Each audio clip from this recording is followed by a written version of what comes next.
Hi everybody and welcome back to the Celtic Way YouTube channel. My name is Ryan McGinley and today I'm delighted to be joined by Serbian journalist and Serbian football expert Vladimir Novakovic. Vladimir, how are you doing today? I'm doing fine, thank you. How about you?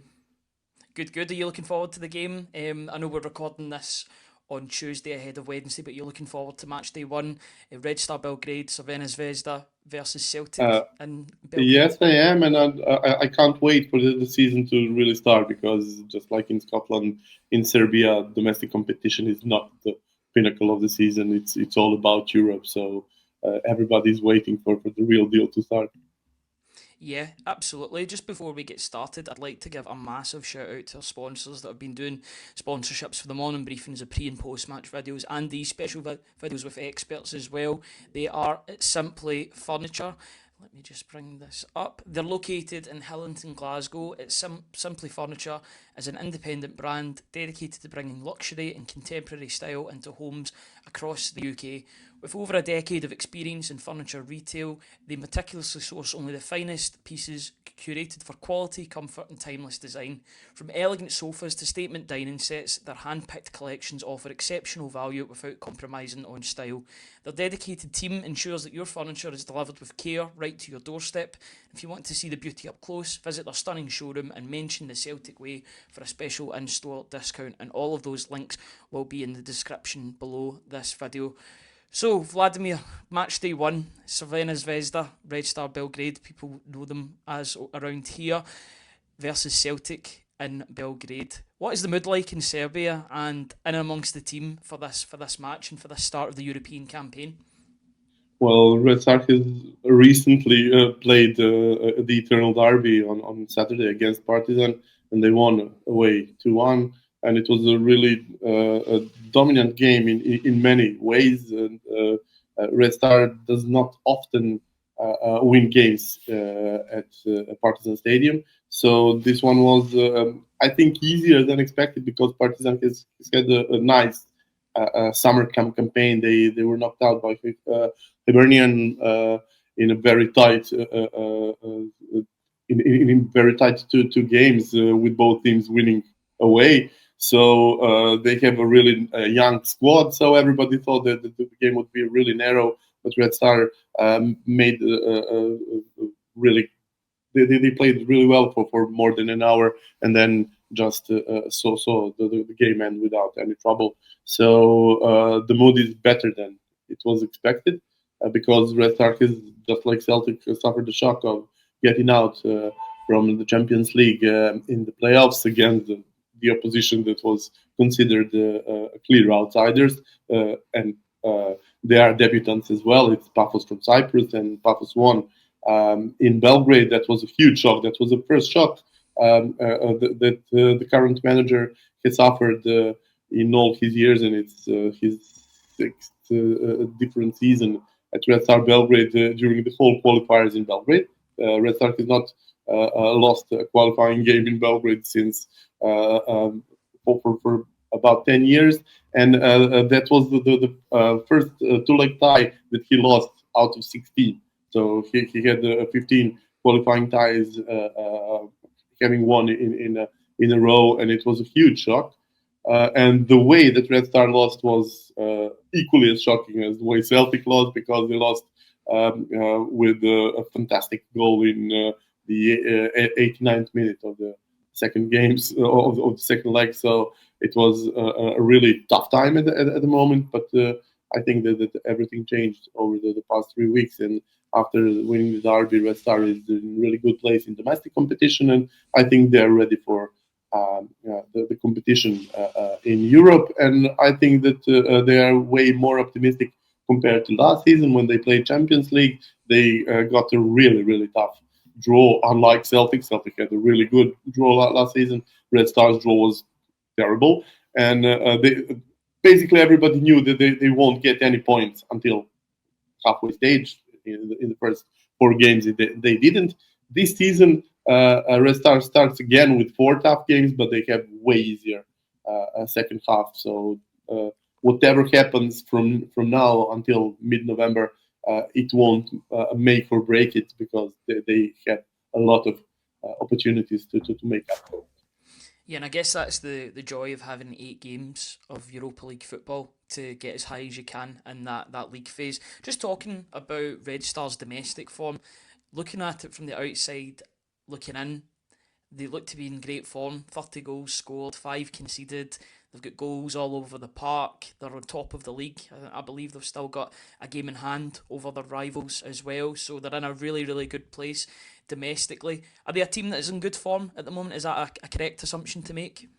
Well, it is really difficult to explain to I think anybody outside Scotland, because the Scottish League is one of two. I think the Scottish and Serbian League have been the two leagues that have two really huge clubs, and then the rest are really much smaller. And just like in Scotland, Red Star has been really dominant over the past basically a decade or so. So they have won most of the titles way before the league ends, and everybody expects them to keep winning because Red Star has a lot of money thanks to its fine form in Europe. They've been playing group stage for 10 seasons now. No, 9 seasons in a row now, and they've been earning a lot of money. I mean, 30 million euros, which is something that they are guaranteed when they get to Champions League, is a lot of money in Serbia. That's more than any other club can earn in a season, including Partizan. And Partizan has not been playing in group stage for 3 years in a row. So the difference is so huge that Red Star can go for a single player that is more expensive than the entire team squad in the league. So when you play against clubs like that, plus Serbian league is huge. It has 16 clubs for some bizarre reason, and that makes it even easier because you have at least 8, 9 clubs that really don't belong there. They're nowhere near the same level. So Red Star has been winning. They have been winning by huge margins. They have scored 7 goals in 2 games by now, but that does not make it easier when you get to Europe, because they will be playing on a completely different level, because the easiest of the 8 games they will be playing in the group stage is by far harder than the second best team in Serbia. So it's Yeah, a it's really quite a huge difference. yeah, it's quite a step up. Much like Celtic, they deal with that too. They have to have that natural step up when they play in Europe compared to what they play against the majority of the Scottish teams. Maybe Rangers and Hearts apart. They're teams that have aspirations for being in Europe as well. Rangers and well, yeah, Rangers are in the Europa League this season, so they've got similar to deal with, but. Much like Celtic, they had a disappointing playoff exit, as you mentioned, to FC Paphos of Cyprus. Have the supporters gotten over that disappointment of missing out on the Champions League? I know you talked about European football being the pinnacle of Red Star Belgrade's season, so the fact that they're not playing in a competition that they have won in the past, is that still a source of disappointment amongst the support? Well, it's a difficult thing to understand because basically getting into Champions League gives the supporters the feeling that they are back to where they belong, because Red Star has been nowhere for basically 25 years. They didn't get into a single group stage of any competition between 2007 and 2017. So now that they are a year after year among Europe's elite, it's okay. But uh, there is a huge difference in quality between Champions League and Europa League. So when Red Star plays in Champions League, they are outsiders in every single game. When Red Star play Europa League, they can count on getting some points, not just some points, but getting quite a few points. They have managed to win some groups in Europa League over the past 10 years. They have managed to get some really good results. I mean, they did beat Liverpool in the Liverpool's Champions League winning season. Liverpool lost in Belgrade 2-0. They did manage to draw Arsenal a few years ago in London, but then again, they cannot expect too many points against such rivals if those rivals really need those points. I mean, in a group stage, a club from England, a top club from England can really let themselves lose a point or two somewhere. In this new group stage, it is even harder. Many supporters are really sad that they didn't get to Champions League, but they relish Europa League because they think that they will be able to win some points. And there is another thing that Red Star has to try to win some UEFA points in order to stay where they are now in the UEFA rankings, because they did have quite a few really good seasons between 2017 and 2021. So now they are losing those points. There is a 5-year period that they're being counted. So they need to win some more games than they would if they got to Champions League. Last year, they won 2 games in the Champions League, which is more than anybody expected. But this year, they hope to get to the second stage at least. Yeah, like Celtic, as I mentioned before, they've won they won the Champions League. There's that connection between the two. One won in 1967, and the other one won it in 1991. So they've got that European history, the two teams. I think that could play a factor into the game. The fact it's a bigger game. I know it's in the Europa League, but they've had European success before. Their supporters expect to be in Europe, whether that be in the Champions League or the Europa League or wherever they're playing. Do you think that can make this a big tie between the two sides on the night? Well, obviously it is, because Red Star is kicking off with 2 European champions in a row, Celtic and Porto. Yeah. And that's a really big thing. The other big thing is that both Red Star and Celtic are clubs that have been really successful in Europe over the course of years, not only during their championship season, because Red Star has been in a Champions Cup, in European Cup semi-finals in 4 decades in a row. So this is something that shows that the club have been really successful for a long time.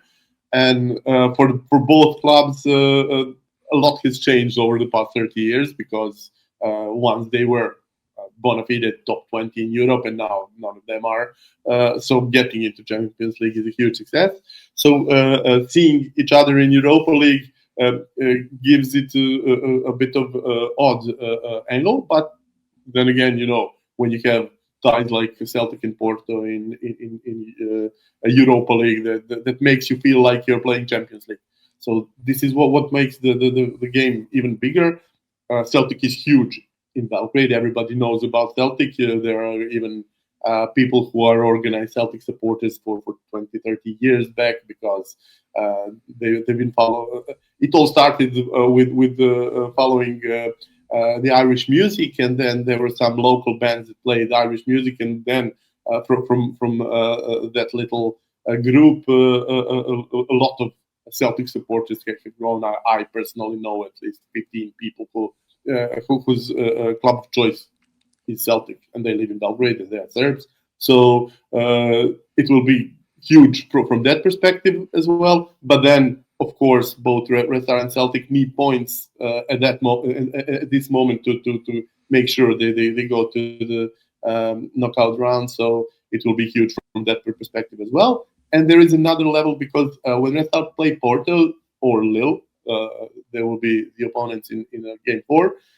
You know that you are much weaker than them, because they can spend 3-4 times more than you. They have huge players, they have really great managers and stuff like that. But when you play Celtic, you feel that Celtic has about twice as much money as Red Star, but that is something that can be managed. So everybody expects it to be a huge game. Everybody would be much more wary if the game was played in Glasgow, but once the game was set to be played in Belgrade, it will be great. Last year, Celtic played in Zagreb against Dinamo, which is about the closest team to Red Star in terms of quality in our region, and it was a goalless draw, and it was a huge game for Celtic, because that game knocked Dinamo out of competition and helped Celtic go through. And now everybody wants to do one better than Dinamo. Yeah, I was at that game in Zagreb as well. It was one of the games that not a lot was going on the park, unfortunately, good or bad. It was a very boring game to watch, and hopefully it's a more exciting game tomorrow in Belgrade. Just talking about the key personnel for Red Star. I was just having a little look at the team before we came on, and I noticed that there was a player, a 34-year-old winger, Alexander Katai, is Red Star's top goal scorer with 12 goals already in all competitions this season. Is he the main danger man for Red Star, or would you put that sort of responsibility on a player like maybe Marko Arnautovic that people have heard of from the likes of Stoke, West Ham, Inter Milan, etc.? Well, that is a really tough question to answer simply because Alexander Kate is a club legend. He has been with the club for nearly a decade now, and that is really huge in Serbia. In Serbia, for a long time, we never had players who can stay at the club for as long as for the entirety of their career, like Celtic do, in the guys like Brown or some other players. So if you have a player for 4 or 5 years, that's a huge miracle. And Katek has been here for 8 years now, and he has managed to get into all the charts of most games, most goals, and stuff like that. And but the thing is, Kate is very old. He's in mid 30s. His body is very old as well. So he's mainly used in domestic league when Red Star plays clubs. I mean, the biggest difference between Serbian league and European competitions, any European competition, is that there is so little intensity in the game. So when he plays against Serbian opposition, he rarely faces any intensity, so he can show his skills, and he is really a skillful guy. His nickname is Magico. But I don't expect him to play a huge role in European games. He will be used in domestic games. Red Star has shown this season for, I think, uh, uh, before both Paphos games that the coach would rather change the whole team than use the players that play in Europe in domestic competition because he wants to have them fresh and whatever. That has not proved to be a really good strategy because during the summer, Red Stars team has changed quite a lot. So they were in need of getting to know each other and make themselves more compact. But it is as it is. So I don't think that Kate would be much of a threat. The other thing is that Red Stars starting striker, Sheriff NDI, has left a couple of weeks ago. He moved to Turkey, and that is one of huge problems because he was the one that would be one of the focal points of the attack. So now they have a really interesting dynamics between Marko Arnautovic and Duarte, who can play as a striking duo, but we have never seen it actually in a game. Everybody expects them to do, but the thing about it is that it would make it a lot of easier to play as a duo with a striker like Sheriff and the Eye, then between those guys. Those guys would be a perfect match to play with Sheriff and the Eye, but I'm not sure they will be a good match with one another. So I expect to see only one of them as a starter. And then you have people coming from the attacking midfield, and that is what made Red Star the strongest over the past 10 years. They have always had guys coming from attacking midfield or from the wings that can be very dangerous, like Mirko Ivanic. He has been with the club for a long time as well, and he is turning into a club legend as we speak. So I expect him to be very dangerous. And there are many players that can be very dangerous in the set pieces because Red Star has always been very strong in set pieces. They have a great set piece taker in Slovenian guy Elshnik. He is really good at taking corners, and he has scored as well in the last game against Partizan. And they have fine wingers in Nemanja Radonjic, who has been playing for Serbian national team. He is former Roma and Olympic Marseille and Torino player. He is one of the priciest ones in the team. Uh, so there are many. Not to forget that Krunic from AC Milan is one of the biggest names as well. So there are many players that can be at Celtic. So I don't expect to have one focal point in that. But Mm. surely Marko Arnautovic is by far the biggest name. The trouble with him is that hasn't played a lot of minutes with his new team because he only joined at the beginning of the August, and he barely played since because he has been used in 20, 30, 40 minutes, and he barely started starting the game. So it will be very interesting because there are so many players that can score or assist, but you cannot rely on any of them. Yeah, so it seems as if they've got goals from all over the pitch and people that can make the difference in front of goal. If anywhere, where do you see where do you see Red Star's weakness being? Where is an area or a player or a style in which Celtic can potentially hurt the hosts tomorrow night or whenever you're watching this tonight, tomorrow night, whatever. Yeah. When you look at Red Star Belgrade, the thing that really gets into your eyes is the fact that they will play with the complete new defense compared to last season. So in May, four of five players that will be playing closest to the goal were not in Belgrade at all.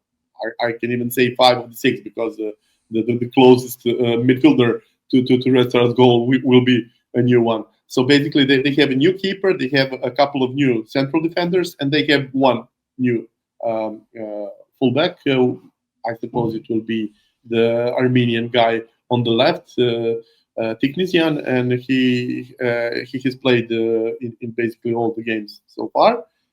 So the only guy who has been here was Korean guy Sel on the other fullback position. So this takes time.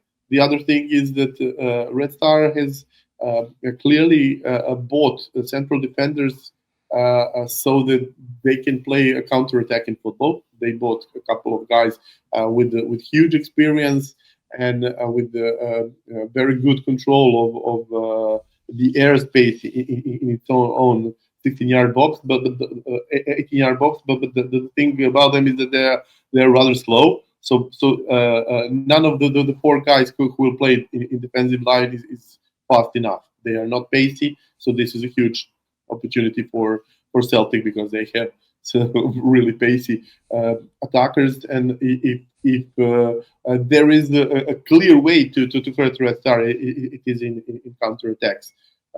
Even in that game in Almaty, where Celtic really didn't make a lot of chances. Most of their chances came from counter attacks, and I can see things like that in Belgrade as Mm-hmm. well. Because Red Star is a very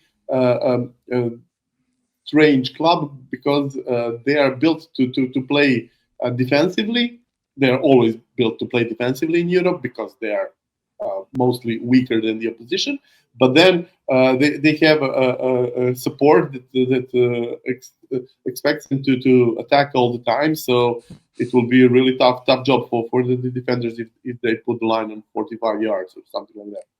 Yeah, I'm starting to see a lot of similarities between the Oh supporters yeah. of Red Star and Celtic. There's an expectancy because the two clubs have won so much that their team has to attack. So it's going to be interesting to see how this game transpires and the way that it goes because from what you're saying, it would sound like it's going to be a maybe Red Star will have the advantage because it's a home game, but in terms of the players on the pitch, it could be pretty even between the two sides. Could be a tight affair, which would be a good game to watch and a good game to for even a neutral to watch as well. You were talking about some of the outgoings. Now, I apologise in advance. I'm trying to get used to this name. The 18-year-old that signed for Bournemouth a couple of weeks ago, Veljko Milosavljevic.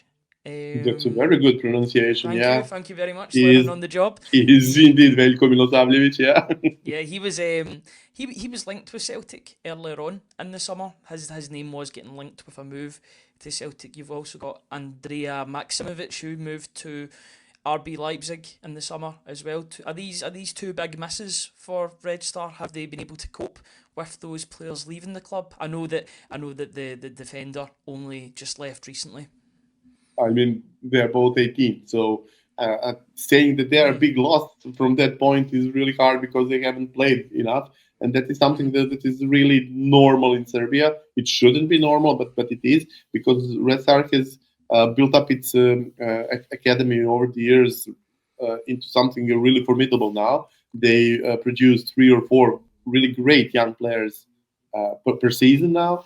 And the toughest thing is that big clubs, when I say big clubs, I mean clubs that have a lot more money than Celtic, uh, tend to buy those players only if they are 18. Because once they are 19, they have spent way too much time in Serbian Super League, and in Serbian Super League you cannot advance as much as you are expected to, because the opposition barely plays, because the tempo is so slow, because there is not enough intensity, and because the games are basically way too easy. So Red Star has to sell them when they are 18 in order to get any money. Maximovic was the club's highest sell in this century, and then Milosavljevic beat it by 1 million in the same window. Maximovic did play in the last season.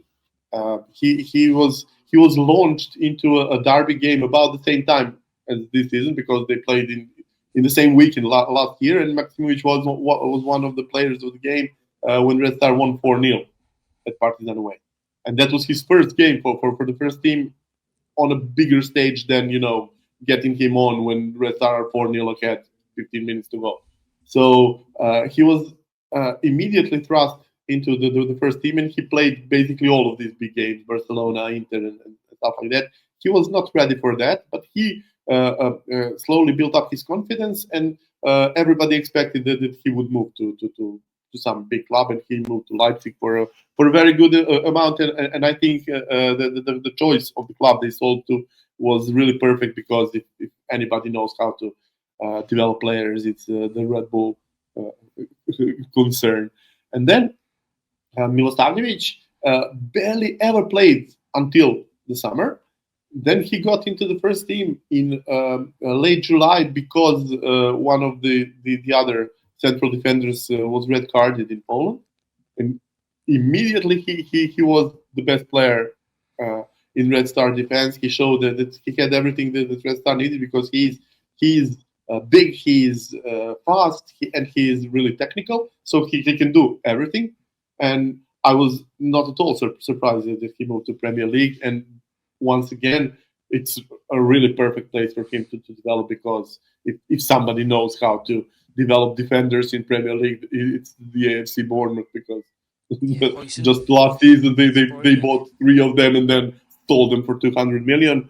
So he has already started playing for Bournemouth, and he has been really good in those games. So I think this is a good advertisement for Red Star Academy, because if you get two guys to such good clubs, so good developing clubs, and then they turn to be really good, the club will be able to sell even more players. And the other important thing is that Red Star has not cornered itself, because at one point Partizan Belgrade had a good academy, but they at one point sold only wingers, and then at the other point they sold only central defenders, and Dinamo Zagreb always sold playmakers, but rarely any other position. And Red Star started with selling one playmaker and one central defender. So there is a variety there, and the next crop will include some other positions as well.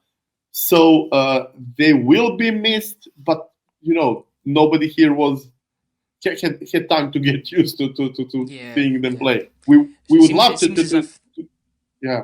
Yeah, it seems as if the nucleus of the squad is still there. All the main experienced players, the players that could potentially hurt Celtic as well, are still at the squad. So that's a danger for Celtic to face. Just on the manager, Vladan Milojevic, what sort of style does he play? What formation does he play? And what will he look to do against Celtic in this game?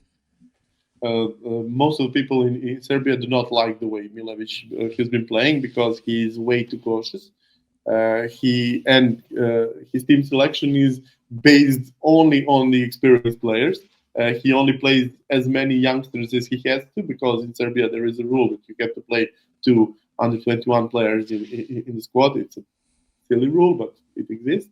So this is why we know how well the academy guys play, because he has to play them, but he would rather not. He would rather stay with the guys he knows very well.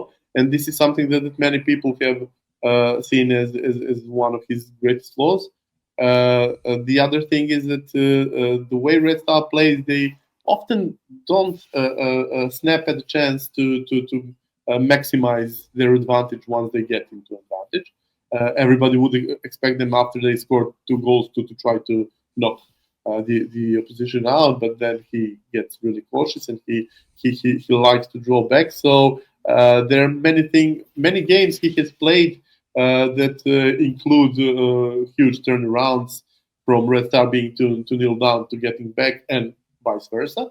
So this is one of the things. But the main thing about him is he's way too cautious for people's liking here, and in a way he is something like a complete opposite of Ange Postecoglou. So imagine Ange, imagine what would be the complete opposite of him, and this is what you get with Vladimir Novakovic.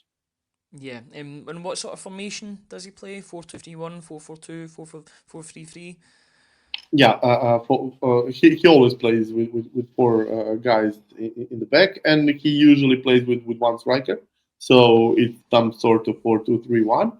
But Red Star has gone through a lot of changes recently, so I wouldn't be surprised if it turns into 4-3-3, because they got Handel from Portugal. He is a really good buy.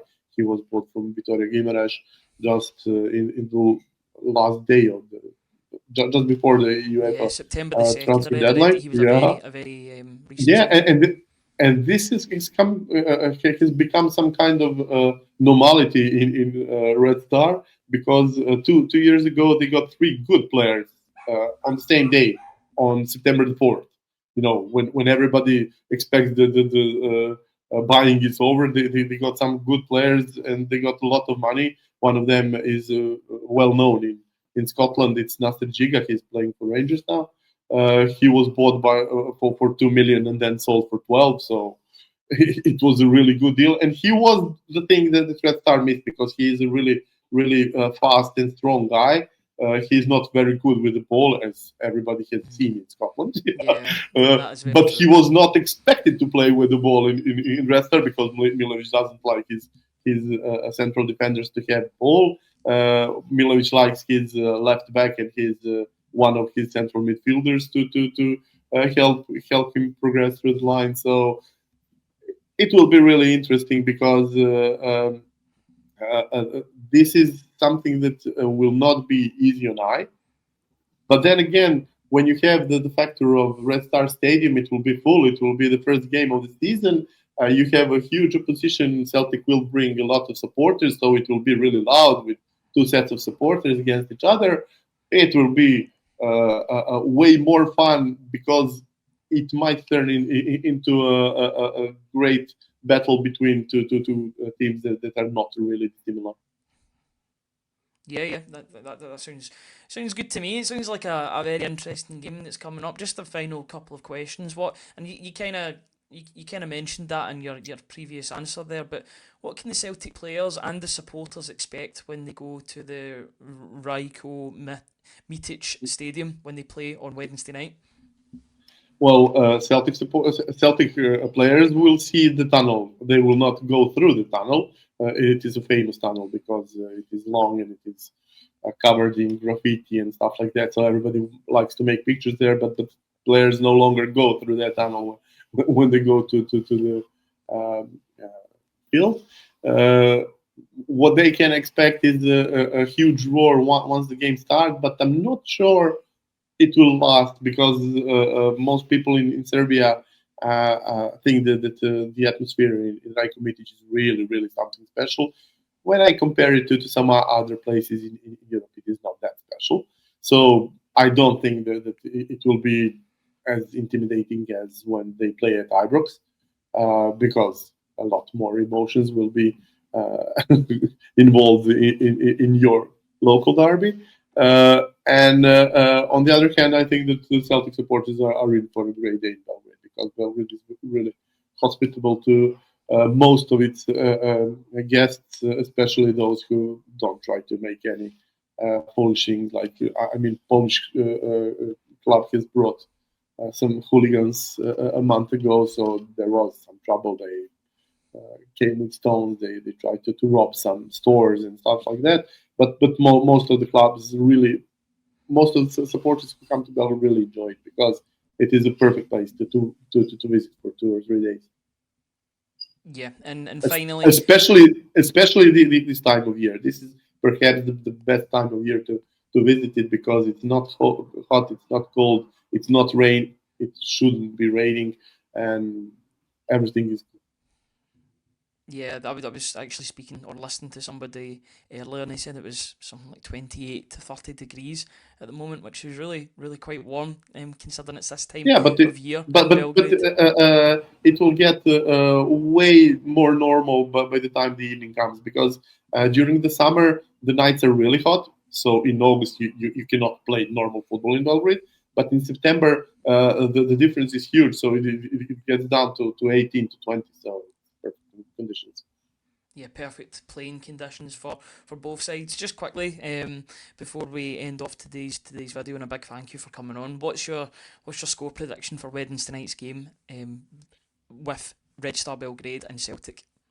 Well, being a Red Star fan, I would hope for Red Star to win, because it will be very important. Red Star's next 3 games are Porto away, then Braga away, and Lille at home in between. So it wouldn't surprise me if they don't get any points out of those 3. Uh, so it would be really important for Red Star to win in order to have peace at home. Not exactly to get through, because, as I mentioned in the beginning, the way the 8 teams here have been set in the list is that Red Star can get without any single point until game 4 and still get through. But Yeah, it would be a huge disappointment, and it would be a huge uproar among supporters, among media. So it is extremely important to start well. We know that Celtic has a long history of having away weaker performances away than at home, obviously. So I think that a 2-1 win would be what would be greatest for Red Star. But it will be a really close game. yeah, I think it'll be a good game between two good sides. Thank you very much, Vladimir, for joining me today. Really do appreciate all Welcome. of your expert insight on Red Star Belgrade, and even helping with the pronunciation of some of the Serbian players as well. A massive thank you for that. Just quickly, where can people find you if they want to learn more about Serbian football? Now, I know that you're based in Antwerp now in Belgium, but I'll give you your chance to have a little bit of a shout out of what you're doing. Well, the problem is that I mostly write and do podcasts in Serbian, so they would have Mm. to learn Serbian to do it, but they can try to translate it. I write for one daily newspaper. I write for one long read, weekly columns in both, and I have 2 podcasts. One with my Croatian friends, it's called Halftime, and the other is Expected Vlada. That's a basically Premier League, Champions League podcast that goes on weekly. So if somebody is interested, I'd be glad to get some new audience. Yeah, absolutely, and thank you so much for coming on this afternoon. Fingers crossed, it's a good game between two good sides on Wednesday night. It's match day 1. Red Star Belgrade, Crvena Zvezda versus Celtic and Belgrade. Looking forward to it. Thank you very much for coming on. Enjoy the game, guys, when it comes around, and I hope you enjoyed the video. A big shout out as well to Simply Furniture for sponsoring this video as well as all of our other ones. Until next time, guys, have a very good day. Cheers.